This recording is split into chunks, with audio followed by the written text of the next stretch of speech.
li nga xamante ne mooy le président son excellence def ko ci boppu réew mi bilan bi nga xamante ne mooy les 1 an yi nga xamante ne def na ko ci boppu réew mi naka nga ko jàngatee. alors sur 1 an je pense que man bu ma jëlee sama xalaatu bopp ak sama ressenti. J'ai envie que ça aille beaucoup plus vite. Beaucoup plus vite. J'ai envie que ma gis ay résultats beaucoup plus vite. Est-ce que dina yomb ak li nga xamante ne peut-être wax nañ ko ci réew mi yépp. Maintenant li yàqu dafa bare. dafa bare. En fait nous on oublie vite Sénégal, on oublie très vite. On a l'impression que bon ñu bees bi c'est comme quand j'entends dëkk bi nit ñaa ngee dee nit ñi sonn nañu. Oui nit ñi sonn. Oui les gens sont très fatigués. Mais les gens sont fatigués depuis quand? Depuis lustre. Depuis la Mésopotamie, depuis Mathusalem, depuis la Perse, depuis l'Égypte ancienne waxin la par rapport ak li ñu dund sur 64 ans au Sénégal 64 ans yoo xam ni ay nguur jaar nañ fi dem dans le sens de tubaab bi lu bon lim ñu doon teg topp ñu ba tey jii fii am une révolution bu commencé dem ba ci ne tubaab yi génn leen mais tubaab yooyu di génn nga foog dañuy génn neex na leen nangam tubaab yooyu dañuy liggéey ci information bi daw ci dëkk bi. dañuy influencer la presse xulil ñun ñii dañuy influencer dans un sens ou l'autre te ay nit yu ñuul cook noo kaa def nit yu ñuul yooyu dañ leen di influencer ailleurs duñ ko sentir mais c'est par des organisations ñoo xam ni l'enjeu aujourd'hui du Sénégal daf leen importer intéressé ba ñun mënuñu koo xam 24 heures sur 24 ñu ngi liggéey suñu kaw naan bu ñu bouger Sénégal bu mu dem parce que bu demee rek ñu ñàkk waaw loolu nag dañ ko war a gëstu xam que presse sénégalaise ci foofu la war a nekk ñu génn ci tey lii mooy cas bi bu subaa demee bu subaa bu ñu kaawee tey la presse fait du top cas maintenant alors que la presse doit aller dans le sens de la quête de la bonne information. Le port de Ndayane par exemple c'est un sujet de reportage 313 jël leen seen ay caméra ngeen dem Ndayane xool fan la projet bi toll jël leen seen caméra ngeen dem xool building administratif lan moo fa xew jël leen seen caméra ngeen daw sur le boulevard de la République xool le comportement du palais aujourd'hui comparé au comportement du palais sous Macky Sall nga xam ni que da ngay ñëw jàdd avenue Roume pour traverser dem principal ñu ne la no amoon droit jaar au nom de quoi quand ces choses là choquent aujourd'hui ñu bëgg a def tey jii nii par exemple on peut passer là-bas lan moo changé parce que am na benn régime bu ñëw moins ringard moins je ne sais quoi en tout cas qui va dans le sens d'apaiser les cœurs mais pendant ce temps man nit lu ma ñàkk d'accord ak moom na nekk ñàkk d'accord ci jëf bi ci façon de faire bi mais man mënuma fi nekk yàq ba romb yàq ñëw naa non d'accord ma ci kii door a toog yow bokkoo bay wax kii door a toog yow xam nga ban avis nga am toog setaan ba ñu liggéey ba pare quand bien même nag la politique est ce qu'elle est chacun est libre de donner son avis mais li ma gëm ci 10 mois yi moo di ne Sénégal li ñu dund sur 12 années yi ci lu bon mu ngee wàññeeku ndànk quand je dis wàññeeku ndànk la preuve ñaata nit lañ fi jàpp bàyyiwaat leen su Macky Sall de ku ñu jàpp yàqu nga maara de si mais nag grand jamono yi arrestation yi bari na non dama ne ñaata nit arrestation justifiée parce que des gens sont allés trop loin à un certain niveau pourquoi loolu su Macky Sall d'aucuns le dénoncent aujourd'hui et sous Macky Sall il ne le dénonçait pas man loolu moo am na ñoo xam damay toog xool leen ma ne mais c'est pas vrai pendant qu'on tue des gens vous étiez là you shut your mouth waxuloo mais aujourd'hui sur 10 mois nga ne waaye voilà ce qu'on disait c'est de l'hypocrisie munaafiqun la yëfi waaba jiiba la aujourd'hui tout n'est pas rose et tout ne peut pas être rose de suite benn ñaareel ba nguur gii man souvent di wax ak moom dama naan ko kilifa yi gaaw leen nag tar na ci ñun ndax koppar bi ni mu war a circuler ñu jot ci bu dëkk bi neex ak seegul normal d'autant que c'est état des lieux c'est audit par-ci par-là contrôle par-ci par-là parce que li fi jaar ci li yàqu quand j'entends le premier ministre Ousmane Sonko avant-hier en parlant de l'état civil mu wax Mauritanie une facturation de 30 millions de dollars la même facture qui était proposée au Sénégal ne ko fi ñukk dem uti facture de 180 millions de dollars Mauritanie moom sur 30 millions de dollars 2011 lijjanti na problème mu état civil am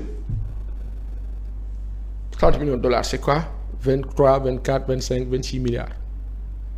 ñun nag comme dañoo bëgg ay milliards ñun Sénégal ñun ñu dem ba 180 millions de dollars c'est-à-dire presque 150 milliards ou plus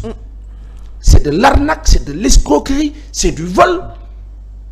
ah loolu ça dérange personne on n'en parle pas ça devait faire la une de tous les journaux et ça devait faire la une de toutes nos discussions mais hélas on préfère de façon ringarde nekk ci bas de gamme rad pacré moo tax tey sur les 10 mois léegi nag 10 mois yi nag nguur gi dafa am fenn fu mu fayir mooy wala bu dul fayit nekk loo xam ni daf cee war a gën a liggéey xam nga moo di lan mooy lu baax li moo réussir mu gën ko fësal nit ñi jot ko te pour mu gën ko fësal nit ñi jot ko na travailler dans le sens du management de l'info qui lui permet d'être en concomitance et en cohérence parfaite ak la presse sénégalaise traditionnelle générale bi nga xam ni mooy xëy di bind di wax di wane ak li nga xam ni moo di ay service am l'État dañu am ay services seen ay services nañu nekk en link ak la presse c'est bien beau d'avoir sa presse personnelle parce que télé ci poche d'accord parce que mais le subconscient là retient toujours qu'il y a un pouvoir qui s'appelle la presse qui existe qui lui donne de l'info tey jii nii man ma toog ci réseau yi wax tak génne d'accord c'est bien c'est excellent ça a permis de combattre le régime de Macky Sall à un moment donné parce que ñi doon xeex ci jamono boobu ils étaient tous frustrés et c'était en masse aujourd'hui xeex bi beneen sens la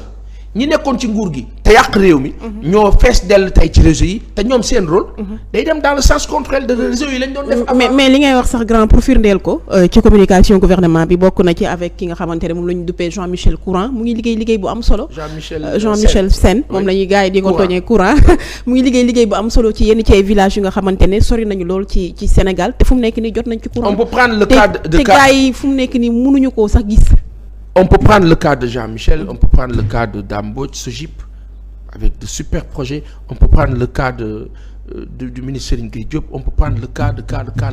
énormément de cas. Mais la chose, c'est que il faut que sunu nguur bu bees bi surtout,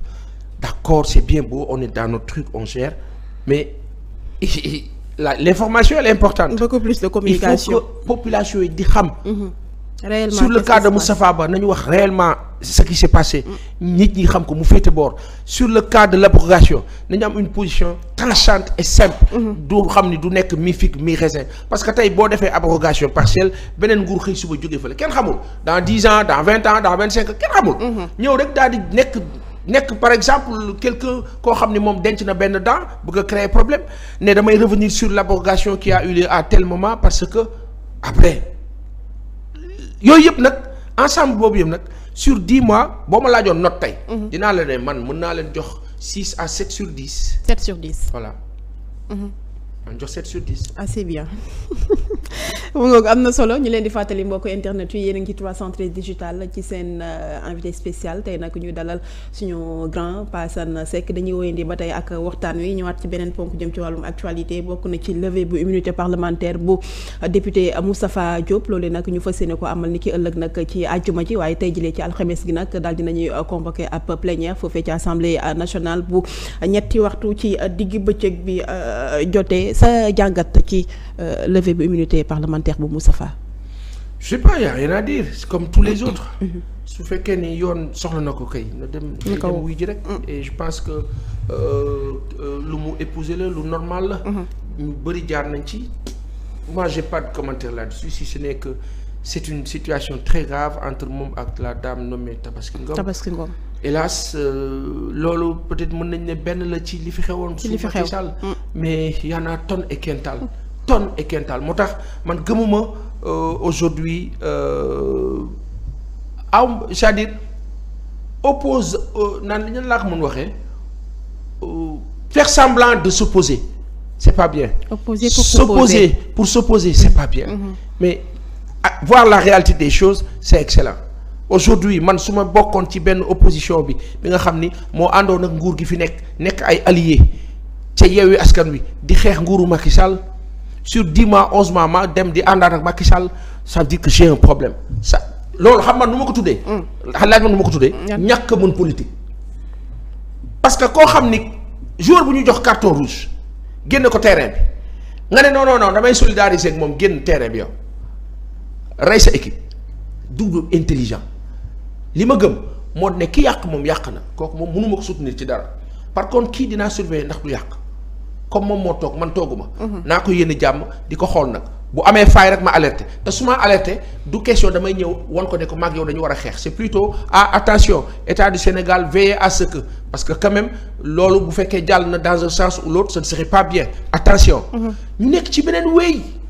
Moustapha Diop il doit aller répondre am na solo ñu jeexalee ko ak lu jëm ci wàllum état civil bi sànq yaa ngi koy xaw a brosser sànq ci waxtaan bi muy sortie bi nga xamante ne aussi le PM di le premier ministre Ousmane Sonko daal dina ko ci def bëgg nag ñu ñoŋal lépp lu jëm ci wàllum extrait de naissance ci suñu tout tànk yi di gone yi lu jëm ci certificat de décès yi ak li nga xamante ne mooy certificat de mariage yi mu nekk nag une bonne chose bi nga xamante ne askan wi ñu bari apprécier nañ ko aussi. ñu bëri apprécier nañ ko la presse doit en parler davantage. On en parle aussi. oui mais. on est en train d'en parler yow yaa ngi ciy wax. on est en train d'en parler yeneen ñi lay wax en général. nañ ko mettre en valeur. nañ dem prenez vos caméras man ak sama morom ñun ñëpp ñu dem gëstu. ci municipalité yi surtout. surtout le drame de l'état civil sénégalais. c'est sous Macky Sall que la ñu jël état civil sénégalais bazardé ko quand je dis bazardé mooy mu dem nit ñëw soxla kayitam laajte ñu ne ko sa kayit newu fi. keneen ñëw jël kayitam yooyu am na fi ak yeneen su nguuru tay bi nag ñëwee bëgg ko résoudre nekk ci beneen niveau je dis bravo alhamdulilah et loolu lañ leen fi tegee donc moi j'applaudis à 1000 mains et je dis go ahead. mais seen grève bi tam yàgg na de. c'est normal ça vient d'où qui en est la cause am na loo xam ni. pour man nanu ñaan yàlla ñi fi nekk réussir te yàlla nañu réussir te gëm naa ne dinañu réussir incha allah. parce que kon dana ma ci am kersa lool te gàcce googu. duñ ci xaj gàcce googu duñ ci xaj maar day si war a toogaat fii ñii falu nii échoué parce que parce que man lu ma ñàkk d'accord nit mais naa ko yéene lu baax rawatina ñu bokk di xeex. mais d'après 6/10 bi nga xamante ne note bi nga xamante ne jox nga leen ko léegi am nga yaakaar ni. voilà ñu ngi ci mais romb naa yaakaar. ñu ngi ci non ça ba pare nguur bi amul possibilité beneen bu dul réussir du leen jig sax yaakaar boobu maar day si yàlla bu mu tas te bu ñu ko tasoon tey. amiin barke Baye laay alayhi laal wax du leen jig ak Khalifa Ababacar ak El Hadj Fall ak Mame Baye ak Mame Cheikh Oumar Foutiyou du leen jig donc aujourd'hui soyons fiers et dignement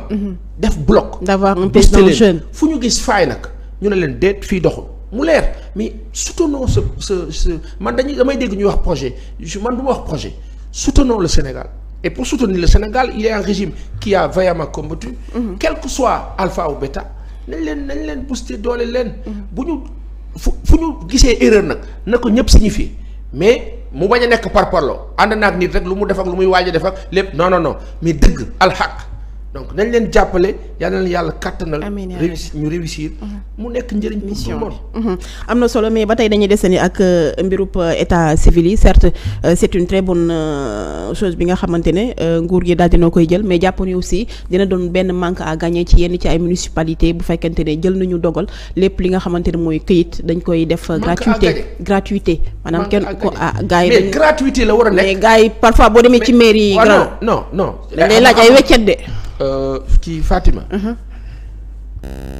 yàlla nañu yàlla may ñun ñëpp ñu am yàlla na yàlla may Sénégalais yëpp ñu am. nekk nit yu am teraanga.